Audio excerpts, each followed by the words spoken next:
Welcome to our second Sunday program for April 2026. Our second Sunday programs are made possible by the Friends of Great Swamp, the U.S. Fish and Wildlife Service, and by the generous support of the Marta Heflin Foundation.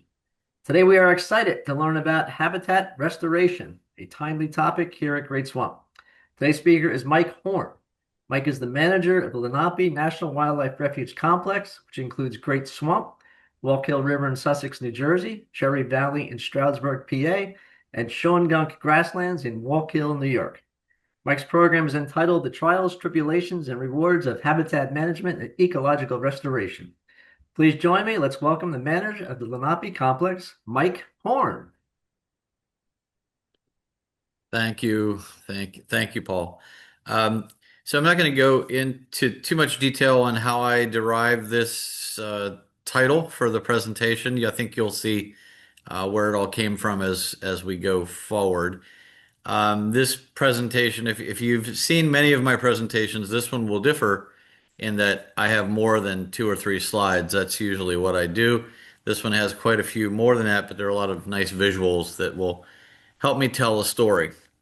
Um, so we're going to get around to talking about the restoration work at Great Swamp, the ongoing restoration work at Great Swamp. But for today, I'm going to start at a different refuge because I think it illustrates a lot of very fundamental principles of how these things work and where we can, kind of get off the rails and maybe back on. So we'll start at Shawangunk Grasslands National Wildlife Refuge, which has not always been a national wildlife refuge. It's had many lives. At one point, it was an Army airfield during World War II. It was used for training purposes associated with West Point. And it was an FBI defensive and driver center for a while. It served as a road course for some road races for a time and became a center of model airplane flying for a while. So it's lived many, many lives. You can see the outline of the refuge there. It's about 597 acres, give or take. Just yesterday, all the grasslands on this refuge were burned in a prescribed fire. So we'll get into more of that in a minute as well. But so that's kind of the lay of the land and the surrounding territory. Also, I would say, Tom and Paul, if folks have questions during the presentation, I am more than happy to field them as we go or at the end, whichever makes the most sense. So here's another view of the Shawangunk Grasslands National Wildlife Refuge before the restoration work took place. I'm getting some feedback, okay, perfect. So you can see that the dominant feature on the landscape associated with this refuge was the old airport. You can see, I don't know if you can see my pointer here, but you can see there are drainage features associated with the old airport, and you can see that there was a central kind of tower management area.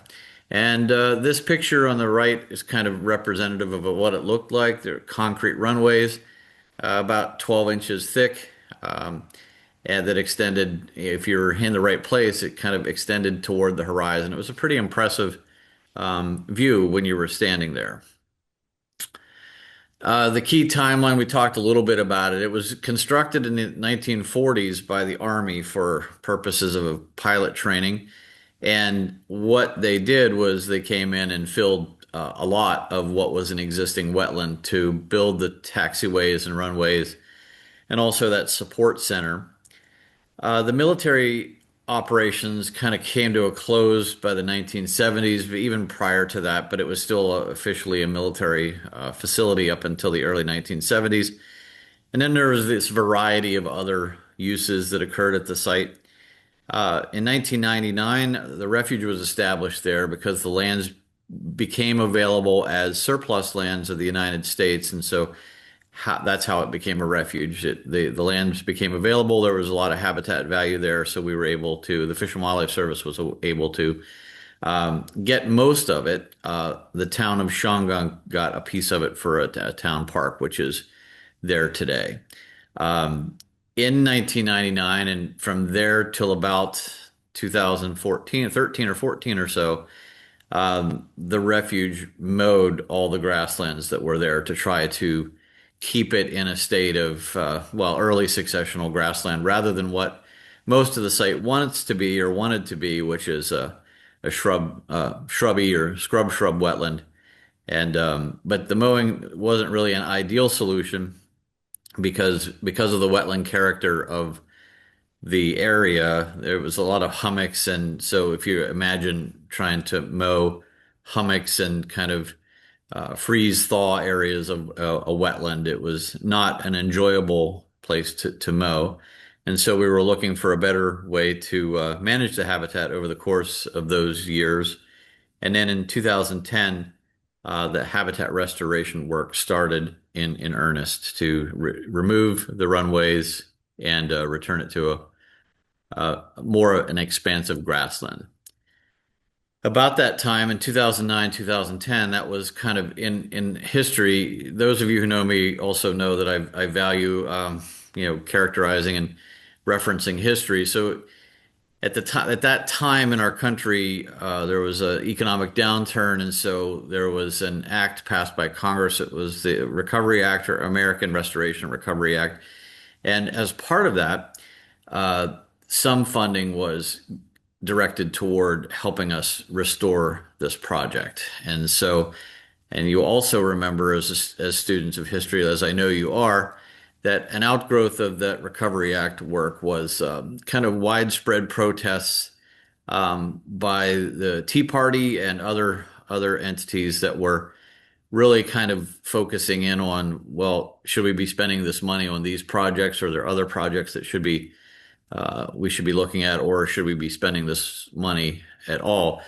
Um, there was a protest at Shanga Grasslands prior to the restoration project starting that I got to participate in as a refuge manager. So that was one of my first official duties as a refuge manager back then. So it was got to meet some really nice people, actually.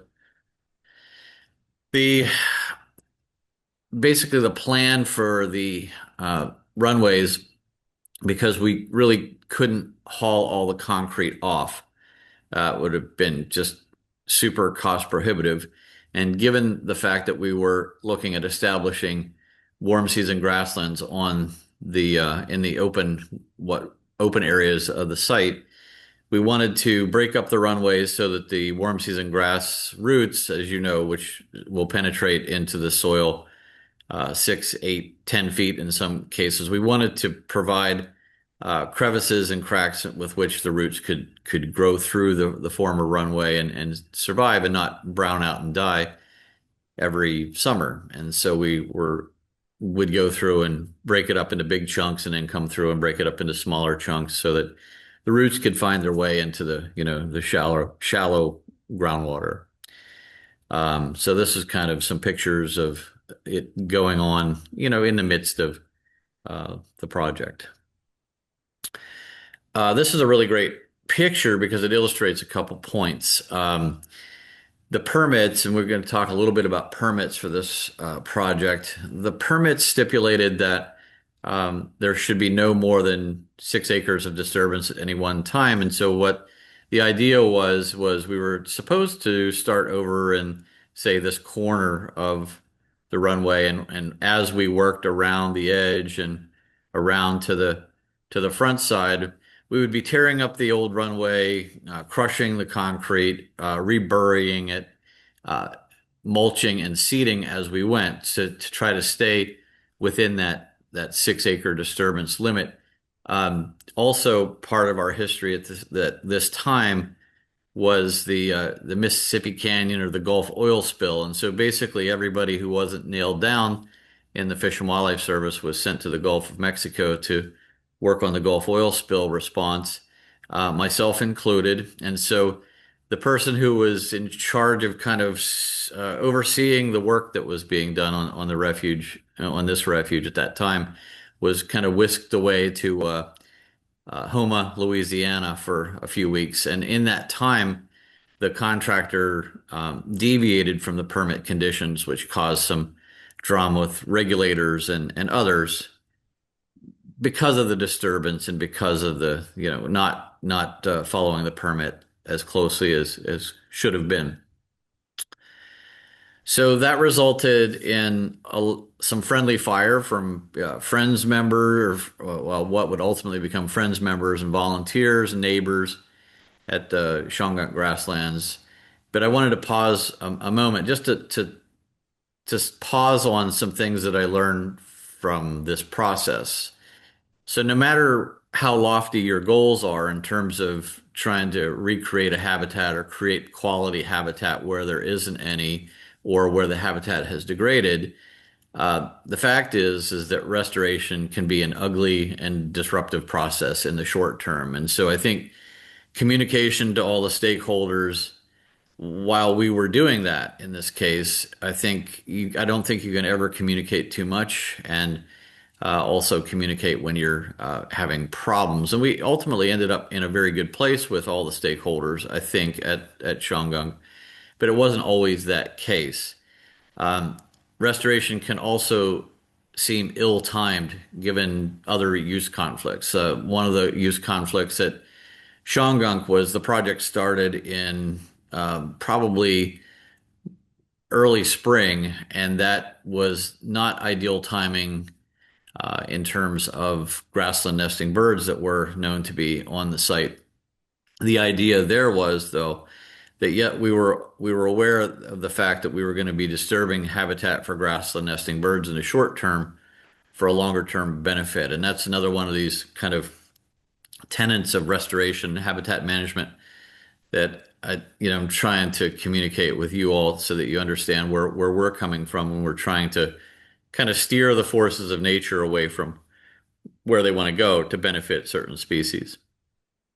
When I say friendly fire, it's kind of more related to the criticism of visitors and partners. So even though the refuge was closed during this project, a lot of people just came on site to look and see what's going on. That's probably similar to what we might be expecting over at the WOC or have experienced. I'm not sure, but people are generally curious about what we're doing and trying to achieve, and so when in this particular case, when people saw what was going on there, and they saw all the disturbance, which was ugly and certainly disruptive, and the fact that we were out of compliance with our permit stipulations at that time didn't really help. And so another key part of this, and Robert Lynn will attest, is I'm um, fairly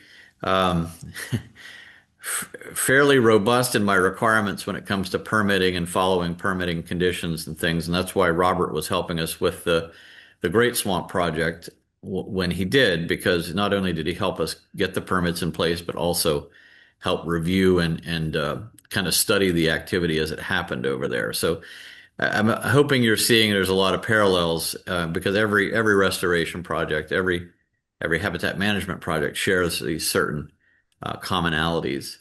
The other frustration is that, even though you have these great intentions and are pretty confident where the outcome is going as far as habitat improvement, you get a lot of feedback, and you may get some feedback at the WOC when it reopens in a week, that the habitat hasn't recovered yet. So you may get some concern about that we didn't know what we were doing or we ruined certain aspects of it. Sometimes there are complaints to regulators and others that follow. That's certainly what happened at Shawangunk Grasslands. But I think that the communication piece is important, and I know you're all sensitive to that and have been doing that throughout. But if you're patient, even that disruptive, ugly scene that we saw at Shawangunk earlier, you start to turn a corner, and nature starts to kick in and reclaim some of the disturbed areas. You can see here, these are warm season grasses that were drilled into the substrate that resulted from the burying of the runways. This is looking down.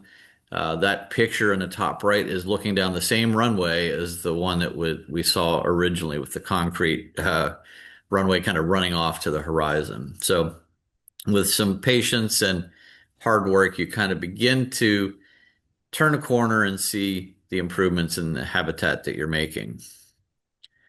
which results in something that looks like this. This is a picture that was taken a couple of years ago. You can kind of see the almost savanna-like appearance of the grasslands. And so we try to maintain this in spite of what nature wants it to be in some cases. A lot of this site, as you know, were filled wetlands, and so they still want to be wetlands. The hydrology certainly supports it in major portions of it, but as long as we continue to manage as grasslands and we're able to use prescribed fire as our tool, we're fairly successful at maintaining this habitat type, which is becoming more and more rare here in the East.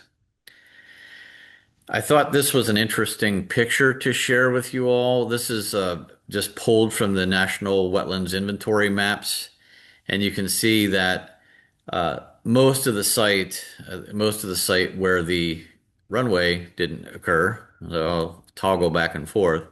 You can kind of put the history of the site together when you look at where the runways, the taxiways, and all the infrastructure were versus what surrounded it. And so the areas where it was filled would likely have been and still wanted to be, you know, forested or emergent wetlands. And you can see kind of how that was impacted by that fill. And you can also see how the habitat that wasn't disturbed or wasn't disturbed as much still wanted to continue being a wetland. So I hope that came through and is clear. And then we get into the habitat management end of things, and the habitat management can also be ugly.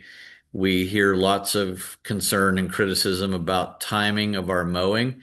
I would just encourage you all to think about when we mow. Most of the time when we're out mowing, it's in the fall. Some of the times, though, we're out mowing in the summertime, and we're doing that for a specific purpose. Generally, when you see mowers operating in the summertime, we're trying to control woody vegetation encroachment because if you really want to set back woody vegetation and not have to use herbicides, the high time of summer, July, June, late June, July, that's the time to mow woody vegetation to really knock it back and keep it suppressed so that grasses and forbs and other types of vegetation that you might want are uh, selected for instead of the woodies. And then, of course, as you all know, we do use fire as a management tool. We've been using it throughout our complex for a number of years. Great Swamp is no stranger to prescribed fire now. We've been burning there for, I don't know, maybe 10 years or so. And Shongunk, I would say, the primary management tool there has morphed from mowing with a tractor and burning diesel fuel to using prescribed fire as a way to set the grasslands back to a more a previous state of succession. Again, talking a little bit more about friendly fire when it comes to habitat management, there are just certain truths that we have to accept when we're managing habitat. One of them is when you're managing habitat, you are favoring some species at the cost of others. So while we're out keeping these grasslands mowed, like at the Great Swamp or at Shongunk or wherever, we're certainly not benefiting wood thrush or or some other species. So I just wanted to point that out because I think that's one of the things we have to keep in mind when we're doing restoration and habitat management. We're starting out from a good place. We want to get to a good end goal, but sometimes the road between the start and the finish gets a little ugly, and people notice. Another truth that I think we need to talk about is that habitat management does cause temporary disruptions of habitat, even for the species that we're trying to help out. Summer mowing is a great example of that. If we're trying to help pollinators, for example, summer mowing is not the time to mow to help pollinators. But the idea is by doing that summer mowing and setting back the woody vegetation, you're making that habitat more suitable in the years to come for those pollinators. It's not always about a short-term gain. Sometimes it's about a 3 or 4 or 5 year window of better habitat that you get from having those impacts in the short term. There will be criticism from visitors and partners. I hear these concerns regularly, and sometimes they do cause delay. They always cause us to go into any habitat management effort that we are undergoing with a lot of forethought and certainty with where the outcome would be. And again, you may hear um, some of our visitors and others questioning whether we know what we're doing or not, or that we ruined the habitat. But rest assured, any action that we're doing is intended to improve the habitat in the long term. But sometimes those short-term disruption pieces are kind of missed. We're trading short-term disruption for long-term benefit. In the case of Shangang, if it wasn't managed like we're managing it, the whole site would become brushland or early successional forested wetlands. And so, if we want to maintain short-eared owls there, their presence there in the winter, or some of our grassland nesting birds in the summer, if we let that go and we don't do that management, the habitat will convert to a different habitat type. It just will. And it will become more of some of the stuff that we see at the swamp. And we see succession occurring at the swamp too. And we'll talk a little bit about that in a minute. The ultimate benefit, the ultimate outcome is these grassland birds, that obligate birds that feed in grasslands. And here are some examples. And if you go to Shangang, it's a very good place to get some wildlife observation and wildlife photography opportunities. And so I think the work that we've done at Shangang has vastly improved the overall habitat, but we always have to be vigilant with habitat changes. This past winter, the number of short-eared owls, for example, was depressed. And while I don't know that definitively, and we don't have scientific study to suggest this is the case, there have been a couple bad years for prescribed fire at Shangang, and so the habitat was beginning to revert, beginning to change, and while I don't know that's a causal effect of why we weren't seeing these birds there in the numbers that we were in the past, it certainly is a consideration. But we were able to burn the entirety of it, which also causes other concerns, right? If you're burning the entirety of a grassland on a refuge, and I think rightfully so, folks are sometimes concerned about how that might impact other things that might impact these raptors and other kind of predatory birds that might impact or inhabit the area. So there's just lots of intricate connections that we have to be mindful of when we're entering into any management decision or any restoration project. So with that, I want to shift gears and talk about a project that I've been involved in for nearly 30 years. It's amazing to think about that, and that's the ongoing restoration drama at Great Swamp. And it is a drama because there are so many just changes and ins and outs that are occurring there. I think that's the best way to capture it.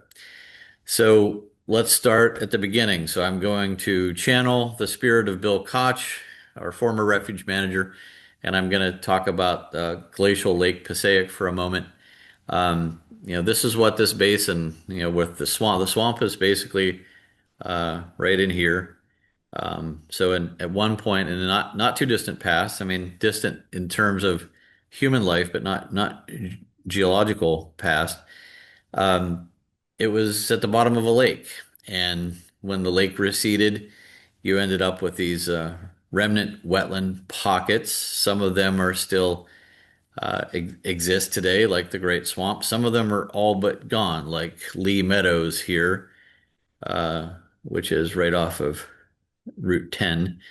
Um, that was largely destroyed to build office complexes. It's in the vicinity of the Wegmans off of Route 10, if you're familiar with that area. So that remnant wetland of Glacial Lake Passaic is largely gone.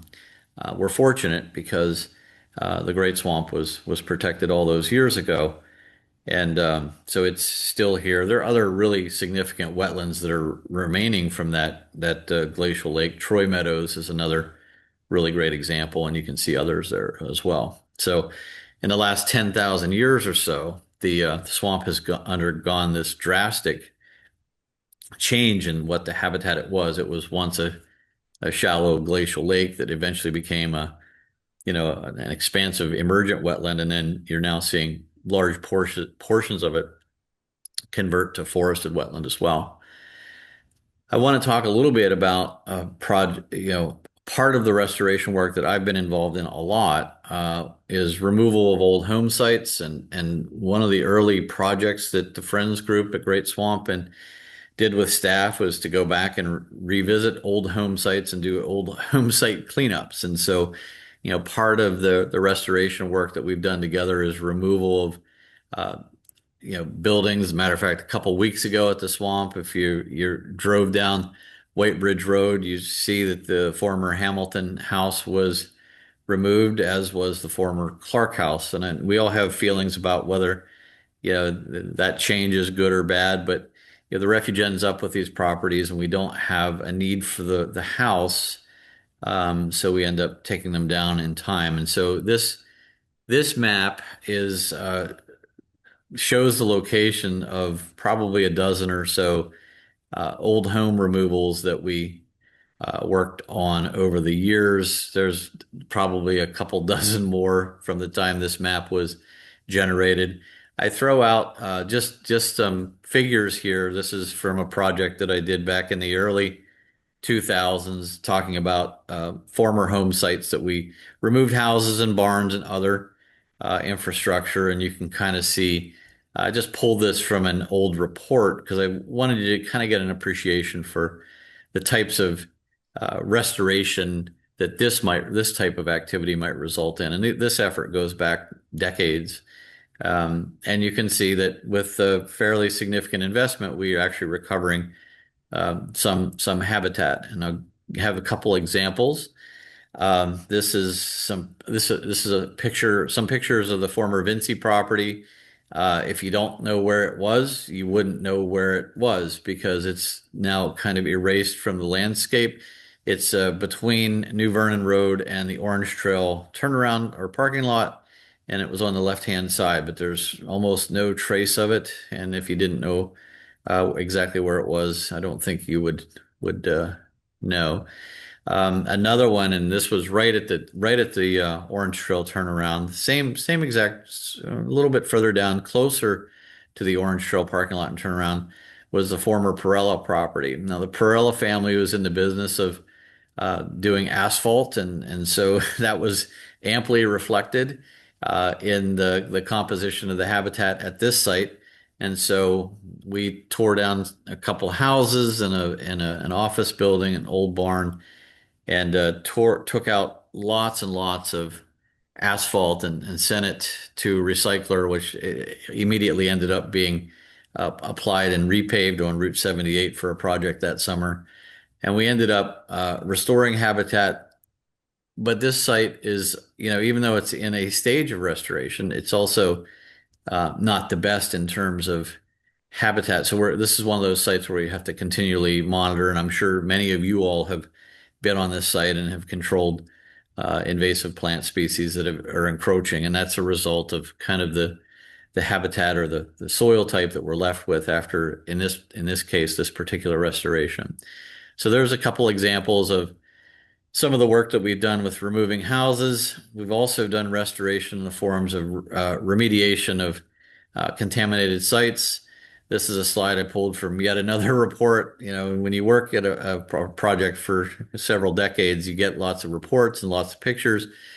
But this is the former OU3 landfill area. Again, if you didn't know that this was once an asbestos waste site and a place where there were barrels and drums of uh, heavy metal containing toxic compounds as well as semi-volatile compounds, you wouldn't know it was ever there because it's been restored into a grassland. It kind of sticks out in the middle of the swamp as being odd, but not odd in a bad sense, just odd in the sense that, well, gee, I wonder why that area over there is not forested like the rest of the wilderness area, at least, uplands of the rest of the wilderness area. And that's why it's a landfill cover. And we have tried to create some grassland habitat here. And many of you who help with the Bluebird Box program know that Leo had a couple Bluebird boxes out here on this landfill that were fairly successful for a number of years.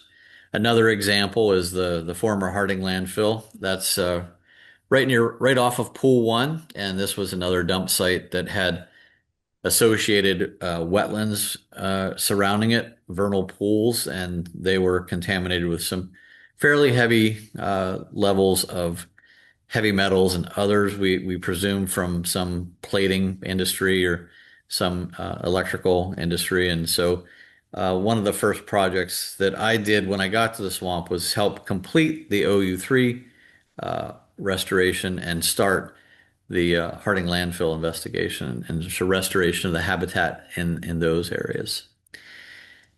This is another slide from another report, and we used a lot of restoration funds back then to kind of jumpstart our invasive species control at the swamp. And at that time, these were like the big six or seven problem plants, and they're still there to varying degrees. And there are other new ones that are there, and we've been fighting for years and years alongside the friends and other volunteers. And so the restoration of habitat, the management of habitat will always include invasive species control. So I wanted to just, give a nod to that effort, a long-standing effort, tip of the hat to John Barry and some of the others who really just dug into helping us manage these. This is a project that's kind of near and dear. If you're an old time swamper, you'll remember Craig Bittler was our biologist not all that long ago, but he spearheaded a project that looked at introducing Galaricella beetles to basically their herbivores on and lay their eggs on purple loosestrife, and they help control this plant. And so you can see over the course of 3 years, purple loosestrife was once a dominant invasive in pool one, and it was pretty much eliminated through the introduction of these beetles, or so we think. Now purple loosestrife comes back. That's kind of like the old predator-prey relationships, in that, some years there'll be a lot of purple loosestrife and not so many beetles, but the beetles catch on and they increase their numbers and help suppress it. So the beetles are out on the landscape, as is purple loosestrife, and so that kind of battle is being fought and fought to a stalemate, I guess. But it's work that we've done to help restore habitat in the Great Swamp and manage the habitat in a way that would keep it consistent with what it was. This is one of my old projects, and so I used to work a lot with vernal pools in the wilderness area. If you haven't gotten off trail much, or even if you're over in the vicinity of the red and blue trail, you will see many vernal pools, and they're just spectacular little habitats. I love them. Did a lot of work on them for many years. But one of the restoration activities that we did in the wilderness area was we would find vernal pools like this, and you can see they're kind of rimmed with trees. It's no surprise there are trees there because trees like to gobble up that water. But that was the problem for these vernal pools, is the salamanders and other species that relied on them. It got to a point where when there was leaf out, these trees would basically just drink this pond dry. So we very strategically went in and girdled some of the red maples and other water loving trees that occurred around the pools to slow that drawdown down, so that blue spotted salamanders and other species could actually survive and thrive in the wilderness area. And I'm proud to say that I think the Great Swamp Wilderness area is probably one of the best locations that I'm aware of where blue spotted salamanders are thriving to this day because of some of these restoration efforts and habitat management efforts. Shifting gears to the project that you all have been involved in very recently. Again, this is a national wetlands inventory overview of the swamp. You can see there's just an awful lot of forested shrub wetland in the swamp. There's a lot less of emergent wetland. Drilling down a little bit into, you can see here's the WOC turnaround. I hope you can see the pointer here that I'm pointing, but that's the WOC turnaround, and you can see there's a lot of wetland forest, and there's a lot of emergent wetland, but through succession and over time, these forested areas are going to want to continue to take over. Wetlands are great at attenuating silt and other things. That's why we love wetlands, is they filter pollutants out, they slow down floodwaters. But when they do that, they also help end their own lives essentially because they're filling themselves in over time. And so you all were witness of that at the Great Swamp when it came to some of the pools, the wetland pools off of the trail that led to the Garden Club blind and the Sportsman's blind and elsewhere. You noticed over the course of the last 40 years or so that those wetlands were changing significantly in their character. They were becoming drier and more shrubby, and so took some steps to set that back. And so we're just drilling in here. Here's the WOC, and you can see predominantly in the Great Swamp, the cover type is going to be forested wetland. You know, it's a swamp, so forested wetland equals swamp. But we go way out of our way to manage habitats in a way that benefit other species. We go way out of our way to restore habitats to maintain habitat diversity and therefore species diversity. And I think that's to the credit of the Friends Group, recognizing that these wetlands were undergoing these changes in the vicinity of um, the WOC and then taking steps to set them back. Here's just an overflight picture of the areas that we're talking about.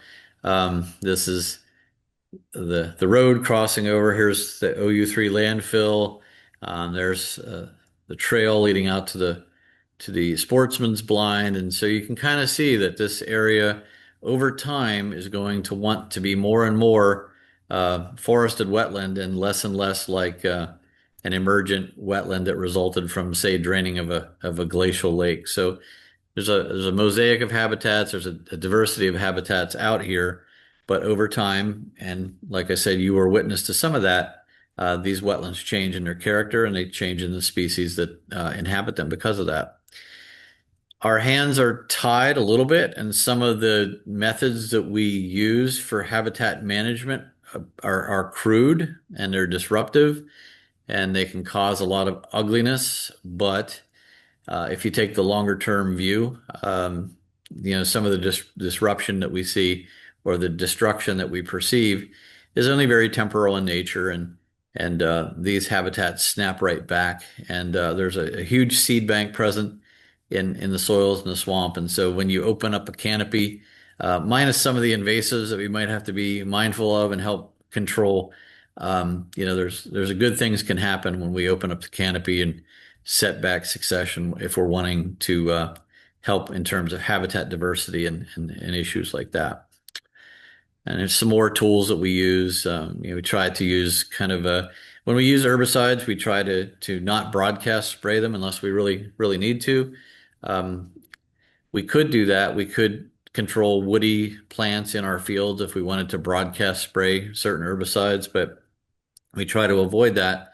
And that's why you see us out there sometimes mowing in the summer where we have woody species encroaching. We can really put a hurt on them in the summertime when we mow, or we can use herbicides. But absent that, the habitat will be changing, and so will the species that the habitats support.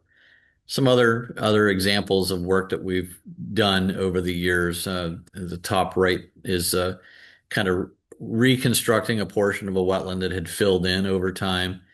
The bottom is a picture of a riparian corridor restoration in progress, and we do have access to some specialty equipment like that aquatic excavator. There's an aquatic excavator at the swamp right now that we've used for various habitat management improvement things that we have going on. But it doesn't always end up being the prettiest, at least not initially. But the longer term benefit is always there, and the thought that leads us to that longer term benefit has always been put in, up front. So I guess I'd say I'm kind of getting to the punchline of this whole presentation, in the context of the WOC project. I just want everybody to remember that Both restoration and habitat management can be ugly and disruptive processes in the short term that when we're managing habitat, we're always benefiting some species at the cost of others.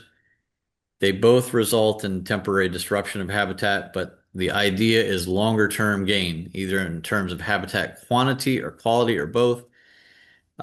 Either can seem ill-timed, especially if you're not really plugged into it. And the example I've used a couple times in this talk is summer mowing. If you're not keyed into what we're trying to achieve in summer mowing, I know you're just sitting there scratching your head. Why would these biologists who are supposed to know what they're doing be out there mowing, during the active growing season?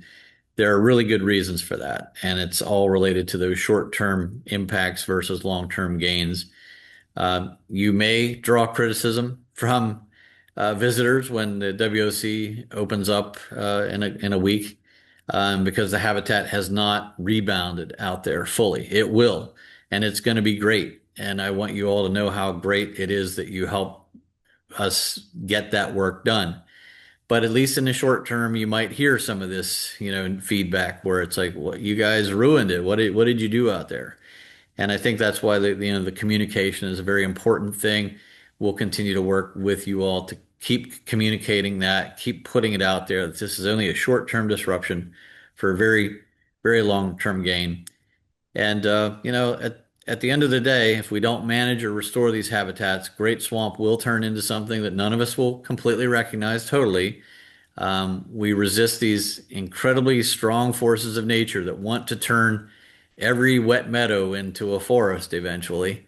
But if we allow that to happen and we don't actively participate in restoration or management of these sites, our biodiversity would plummet. And one of the reasons we're all involved as much as we are in refuges is we love that biodiversity and seeing all these various species occupy the landscape.